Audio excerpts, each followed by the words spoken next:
Among the frenzy of games, players and the media, the AFL could be forgiven for ignoring areas of the community at the grassroots level of the game. The AFL is committed to helping mould the next generation of leaders, players and people in the community. Recently, the AFL held one of their multicultural camps, committed to developing both talent and personal improvement in the players who attend. This is just one of the aspects of the AFL's community program, which also covers coaching, volunteering and umpiring. AFL talent manager Chris Johnson says that this is an opportunity that will help build ties within the community.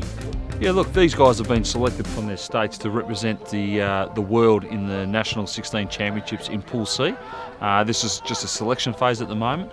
There's 42 players out here, and we've got an opportunity to select between 15 to 20.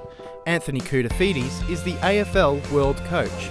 Yeah, we've had selectors, guys that have been looking around and asking the questions and watching a little bit of vision to pick what they believe is probably the best 41 or 40 players outside of who's not being picked in state level. So that's the sort of system we've used. Even though it's a football talent program, we do hit home on a lot of things in terms of leadership and being a good person. There's various opportunities for multicultural people to come and get involved in football, especially at grassroots level. Auskick, all those sorts of things. We're very welcoming. They do a lot of work around trying to engage community and try to get them involved. The AFL runs many activities and programs throughout communities, the most popular being the AFL's grassroots program, Auskick. Auskick is encouraging participation from the youngest generation, all across the country.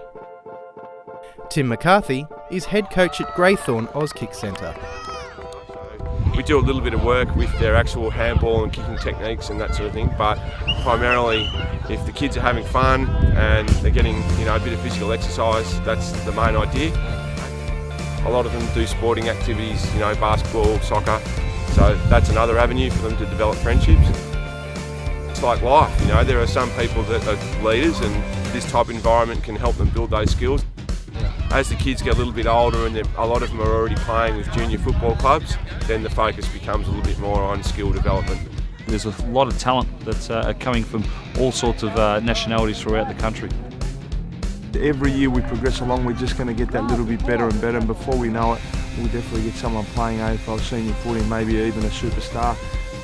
The AFL's work in both multiculturalism and grassroots football is showing the league's effort to develop members of the community in an attempt to improve both itself and the wider world.